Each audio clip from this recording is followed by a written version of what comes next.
kan ya. Oke, Iya. nah sekali lagi saya mencoba merangkum apa yang tadi sudah kita bahas ya. Seminimalnya sekali lagi buat diri saya pribadi, mudah-mudahan ini bermanfaat juga buat teman-teman yang lain untuk melihat istilah tasawuf itu dalam konteks yang lebih luas gitu. Nah, sehingga tidak ada tanda kutip ya, tidak ada alergi gitu terhadap istilah Betul. itu, apalagi mau masuk ke dalamnya. Nah, ini kan akan sangat buat saya akan sangat tidak strategis sekali kalau orang Islam mau merubah umatnya menjadi lebih baik, sementara alatnya alergi orang untuk megangnya gitu. Ya, ya kan nggak akan nyampe-nyampe kan sederhananya Iya. mikirnya gitu aja saya. Gitu. Nah, tadi dari diskusi dikatakan sesi satu tadi itu buat kita, nah, buat saya sekali lagi makin jelas gitu bahwa ujungnya adalah ihsan itu lewat iman dan Islam yang sudah kita punya gitu ya, ujungnya harus ke situ. Mengaku Betul. beriman, mengaku sebagai orang Islam, ujungnya harus ihsan gitu. Iya. Artinya kalau ihsannya tidak tercapai, ya tanda kutip ya, belum Betul. sempurna nih iman dan Islamnya gitu kan. Iya. Ah, Artinya tujuan beriman dan tujuan berislamnya jadi tidak tercapai gitu. iya. Karena ujungnya adalah ihsan. Nah, ihsan ini sederhananya adalah akhlak, pribadi, akhlak, Betul. perilaku, karakter. Iya. Gitu. Nah, Iya. sehingga dalam konteks tasawuf adalah bidang atau keilmuan yang mencoba untuk mensupport mensupport aspek fikih supaya apa yang dijelaskan fikih ini bisa dilakukan dengan penjiwaan gitu. Jiwa. Kalau Betul. sudah dilakukan dengan penjiwaan sehingga nanti targetnya menjadi manusia yang holistik tadi, menjadi ya kalau bahasa bahasa Mas Nunu itu yang absolute human being gitu, manusia yang benar-benar mutlak jadi manusia, ada raganya, ada jiwanya, ada ruhnya, terus dia ngapa-ngapain Betul. itu sesuai sesuai tugasnya masing-masing. Nah, Iya. oke, okay. Luar biasa. Nah, ini mumpung ada Gus Yunan masih ada waktu nggak nih? Mana Mas? Gus Yunan masih ada waktu berapa menit? Masih. Eh, Masih Mas. masih ya? Ya nggak? Masih. Oke. Okay. Kalau masih, saya mau ngajak untuk kita diskusi konteks sekarang. Kalau tadi tuh PR saya adalah gimana melihat tasawuf itu lebih light aja, lebih cair, lebih ringan, bahwa itu bukan sesuatu yang mengerikan atau menakutkan atau yang image negatif lah ya. Itu sesuatu yang memang mau nggak mau harus kita kuasai, jalannya terserah masing-masing gitu kan. Iya. Nah, salah satu jalan yang sudah disiapkan oleh oleh syariat kan seperti bulan puasa ini kan ya. Nah, Iya. Iya. yaitu bulan puasa Ramadan. Nah, secara fikihnya kan ya udah pokoknya dari apa namanya beduk subuh sampai beduk maghrib nggak makan nggak minum, syarat fikihnya Iya. kan gitu tuh, nggak melakukan hubungan Iya. badan dan seterusnya. Nah, kan kan kalau dari aspek fikih kan kira-kira segitu tuh ya, seminimalnya kan itu kan. Nah, kalau dari konteks tasawuf ini, puasa ini apa nih Gus? Gimana supaya lebih menjiwai ini puasanya kita? Jadi pada filosofinya atau yang ingin dibangun dari adanya puasa ini sesungguhnya salah satu banyak ulama ya yang mengutarakan perolehan-perolehan merumuskan manfaat-manfaat puasa itu sudah banyak sekali. Namun eh, saya sendiri lebih merasa dari kita ini di bulan Ramadan ini diminta untuk berjarak dengan materi yang selama ini 11 Hmm. bulan mungkin kita terlalu terkungkung dan terlalu direncanakan It's, tinggi sekali. Nah, jadi di sini kita lagi dipreteli lah, apa ya, hmm. dipreteli ke kemelekatan kita dengan materi. Masya Allah. Nah, ini jadi perjalanan kita sedang menuju perjalanan menuju menjadi manusia yang fitri ya, yang kembali ke Idul Fitri itu, kembali kepada manusia yang seperti kalau bahasa hadis kayak waladathu ummu, seperti seorang bayi yang dilahirkan oleh ibunya. Nah, cuman yang dimaksud bayi dilahirkan ibunya kan seperti sifat-sifat fitri pada manusia itu dia tidak ada diskriminatif ya, terus berperilaku tidak, kita lihat anak-anak kecil aja bermain satu sama lain terlepas suku, warna kulit, penghasilan bapak dan sebagainya, mereka bisa baur cair tanpa beda-bedain dan sebagainya. Hal semacam itu yang kita itu digerakkan untuk kembali mempunyai jiwa ruh yang fitri. Nah, itu dengan cara itu tadi. Ayo selama 29 hari Anda berjarak deh dengan materi. Coba mungkin Anda selama 11 bulan ini terlalu mencari materi sehingga lupa dialog, lupa kehangatan dengan istri dan anak, ngejer uang, nah, sehingga lupa berkomunikasi, membangun kehangatan dan sebagainya. Ini semua juga salah satu yang pengen diluruskan. Salah satu yang juga pengen diluruskan adalah bahwa kita sedang dibimbing untuk roh itu dikembalikan kepada singgasananya dalam diri setiap manusia. Ya, bukan lagi perut sebagai usir dari diri kita. Kita diajari bisa beraktivitas dalam perut yang kosong. Kita diajari untuk bisa berproduksi, produktif nulis, produktif apa keseharian meskipun perut kosong. Ini sesungguhnya sedang diajari kalau bagi saya pribadi untuk kalau seseorang saja itu dalam perut kosong saja dia bisa produktif, ya, apalagi ketika dia nanti perutnya ada meskipun sedikit isinya, sehingga kejernihannya ini lagi dibalikin sama Allah. Justru alhamdulillah salah satu hikmahnya sampai para sahabat ulama-ulama itu, ya Allah, alangkah indahnya jika setahun penuh ini adalah Ramadan. Nah, begitu saking nikmatnya. Nah, kalau dalam pendekatan tasawuf adalah kalimat semacam itu adalah kalimat yang jangan hanya tinggal reportase, laporan dari para salaf kita, ulama-ulama dahulu kita, tapi kita sebagai generasi selanjutnya juga menapak tilasi itu. Maksudnya mengalami puasa yang baik, puasa yang tidak sebatas menahan lapar dan dahaga, tapi puasa yang mengembalikan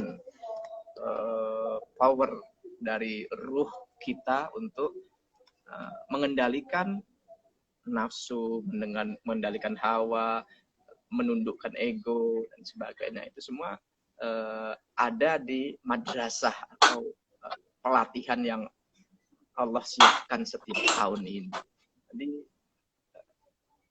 jangan disia-siakan pelatihan ini.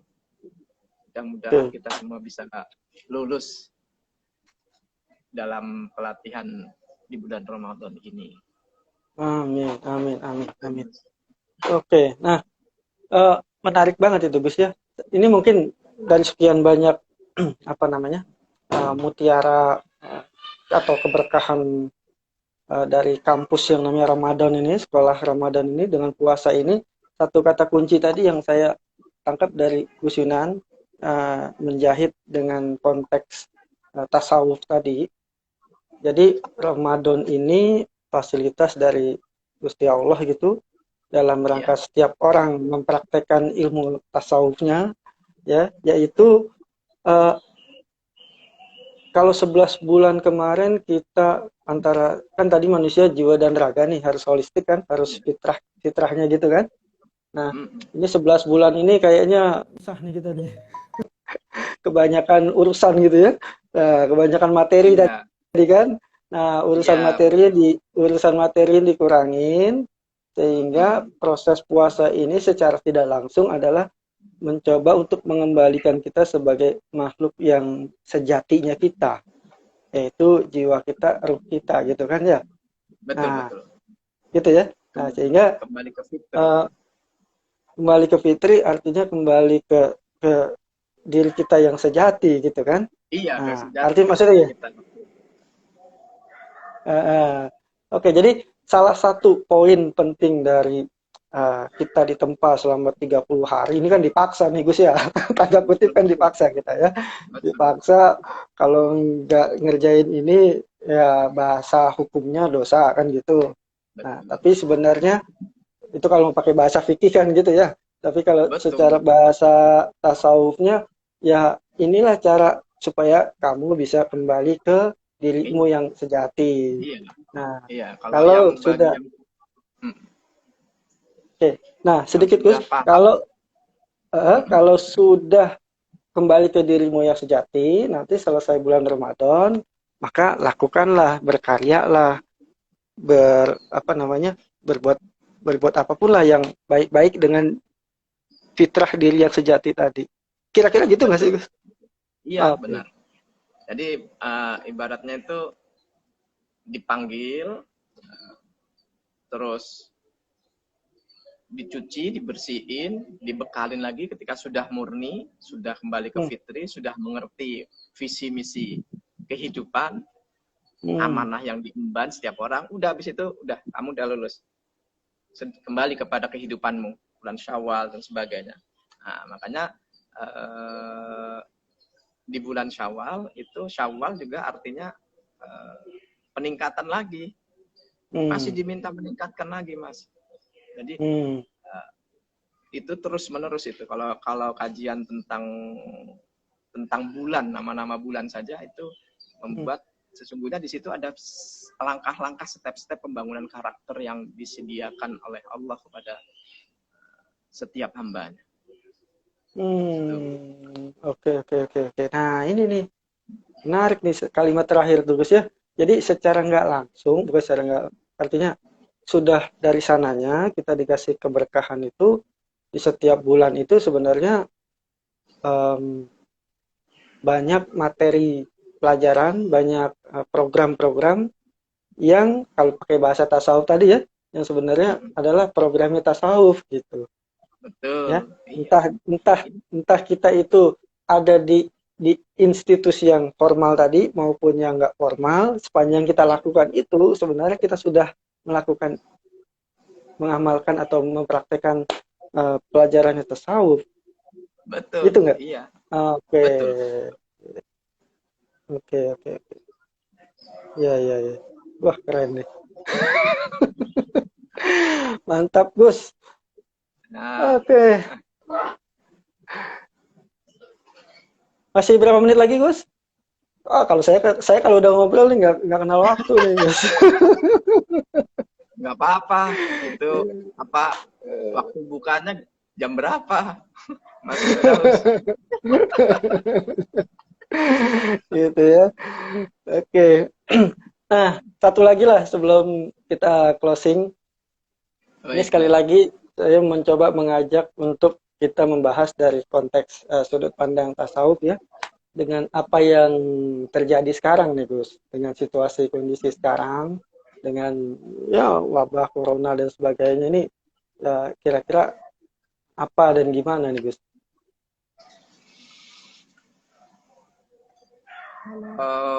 Sepanjang eh, perenungan ya perenungan kalau boleh disebut perenungan saya sih hmm, bahwa Nabi Muhammad itu eh, melarang para sahabat untuk memaki ad-dahr, menyalahkan Hmm, waktu, menyalahkan zaman. Satu. Jadi Masya Allah. karena karena aku A gede, Maha Besar, aku atau Allah adalah ada, aku adalah waktu, aku adalah masa. Nabi mengatakan, jangan kau maki masa. Bahasa lainnya, bahasa moralnya, bahasa perilakunya, jangan nyalahin, jangan kambing hitamkan masa. Ya.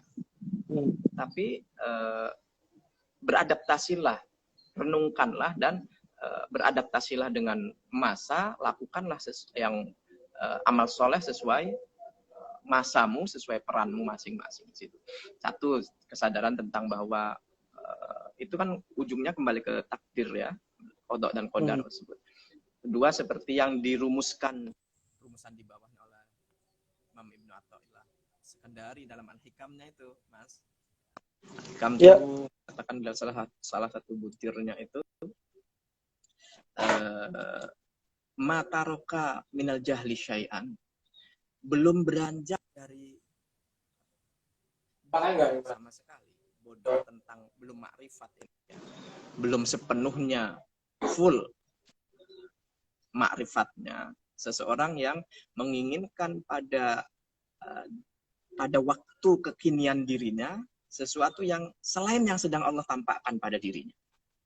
Jadi semua yang kita alami secara global semacam ini, lagi ada suasana COVID, tapi juga ini rumusan dari turunan dari percaya pada qada dan qadar tadi, bahwa Nabi juga melarang menyalahkan masa dan sebagainya. Itu Imam Ibnu Athaillah Sekandari merumuskannya begitu. Orang yang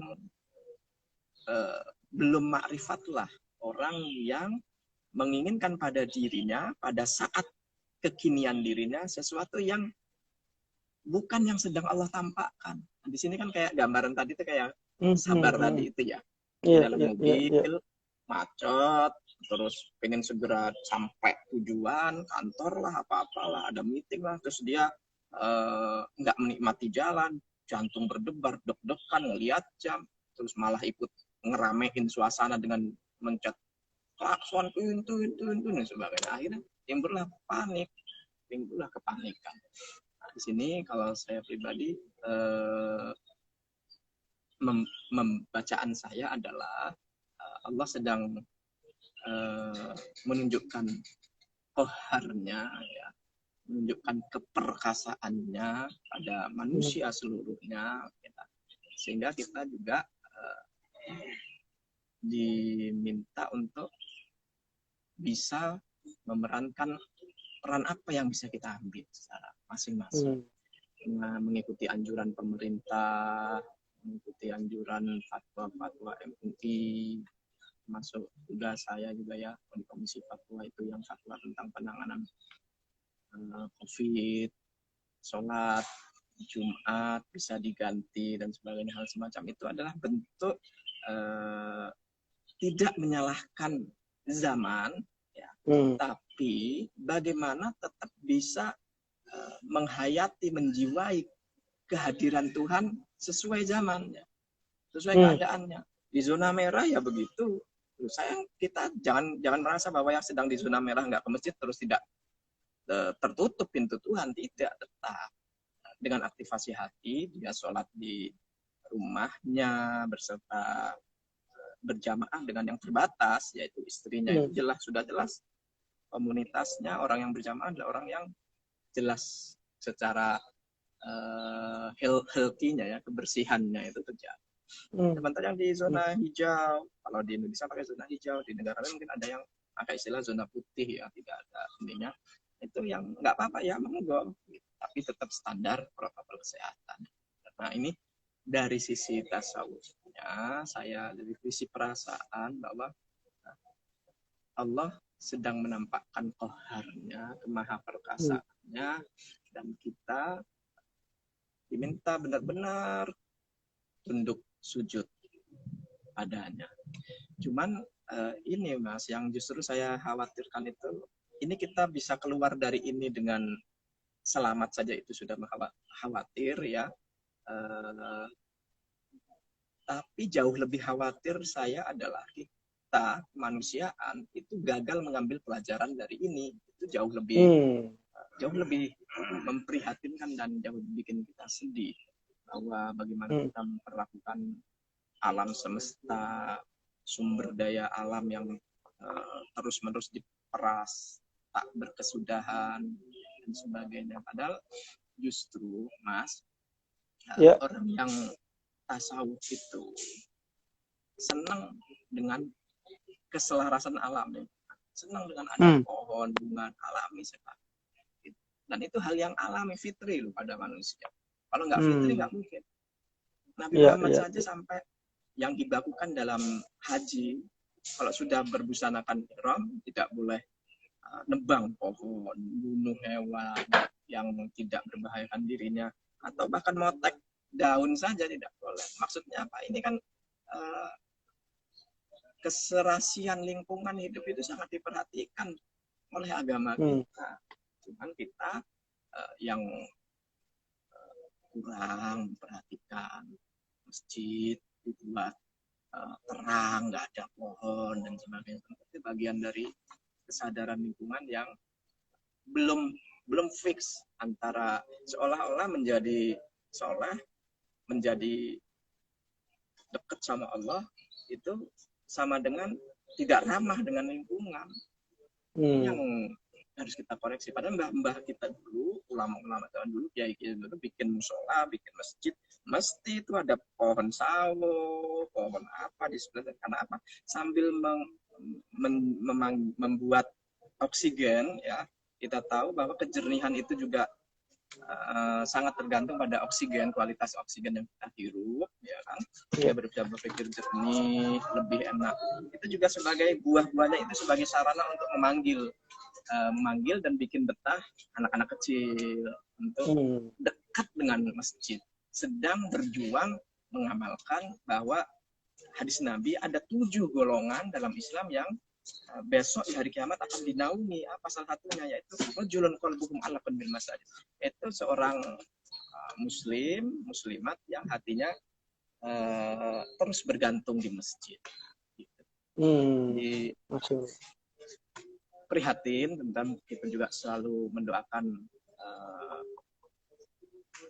saudara-saudara kita yang dipanggil oleh Allah melalui ini COVID ini. Namun kita yang sedang berada di dalamnya juga harus secara konsisten bersama-sama gotong royong untuk berdoa, untuk mematuhi anjuran-anjuran pemerintah sesuai protokol kesehatan itu semua, karena dipertimbangkan dengan yang baik, dengan berdasarkan sudah banyak variabel yang dipertimbangkan. Adapun kalau ada yang pengen ngambil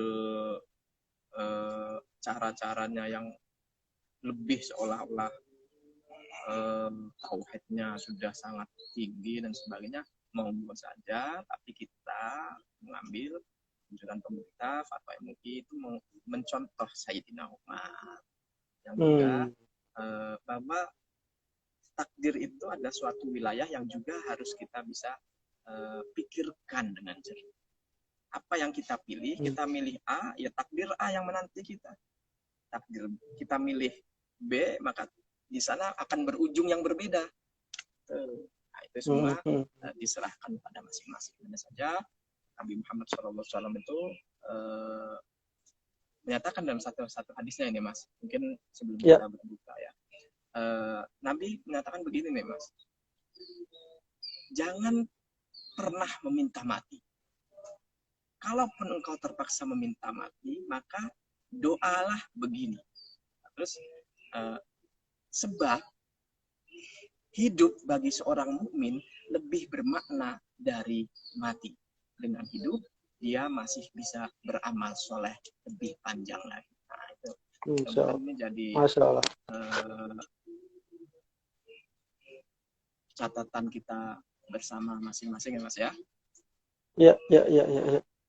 Oke, kalau saya simpulkan dari apa yang disampaikan tadi ya, ini semacam Allah itu juga waktu gitu, masa gitu tadi kan.